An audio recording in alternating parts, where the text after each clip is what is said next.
More and more polling is coming out on a daily basis, making clear that whether some people like it or not, and I certainly do, AOC is the face of the Democratic Party and the de facto leader in terms of at least messaging and rhetoric, and maybe someday in substance as well. We'll see when she gets elected. But anyway, we have a CO/efficient survey. This is from May 7th to May 9th. 1,500 or so likely voters. They were asked who is the face of the party, and 26% identified Ocasio-Cortez as the face of the party. That was the highest number for any individual. Another 26% said there is no one currently leading the party, which even if you like AOC, I can understand how you might answer that because she has not been given the power that she should have. So even though she's the most out front, I think the most in line with the voters, you might still say she's not the leader. So there's a little bit of ambiguity in the language there. 22% said other, so it was someone who wasn't actually listed, even though many prominent Democrats were on that list. And so she was far ahead of any of the other individual Democrats who were listed. The runner-up was a distant second. That's Bernie Sanders, by the way, at 12%. So 38% of those polled said either AOC or Bernie, just if anyone's tracking this. They, by the way, are of course teaming up on their Fighting the Oligarchy tour, which I was lucky enough to attend in LA.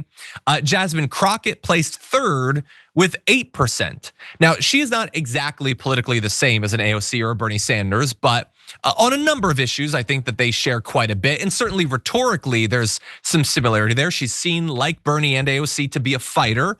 And so to the Democrats, people want a fighter. They want someone ideally charismatic, passionate, young, not in the case of Bernie Sanders, but for AOC and Jasmine Crockett on the younger side, they like that.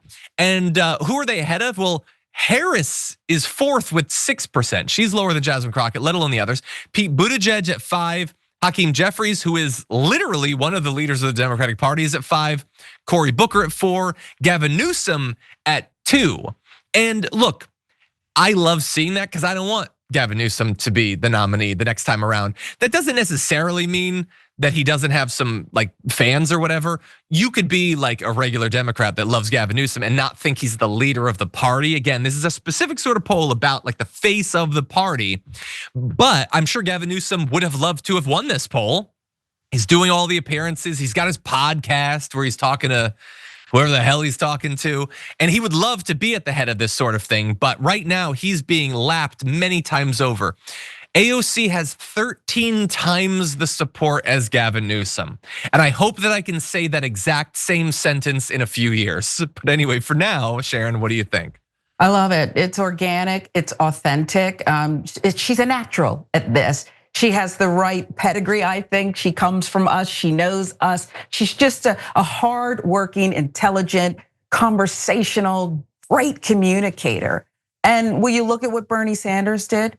Is he blocking her? I was here first and I'm gonna die in office, like Representative Connolly, okay? No, they're supporting one another. He's building her up, the next generation. That's what he's doing. The thing is, I do think Gavin Newsom, Hakeem Jeffries, they would love to win this poll, but I actually don't think they give a crap about it because the party versus the people. They're gonna engineer this thing. I've said it before. I'm worried about her, and sometimes I just mean that overall, and sometimes I mean it in a more sinister way. I'm worried. You're gonna have to claw this party out of their, rigor mortis hands. They're just not going to allow our voices to be heard unless she's corruptible in some way. You have to be a little bit corrupt, and it's just she's not.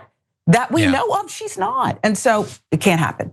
So it's just gonna have to be a real fight.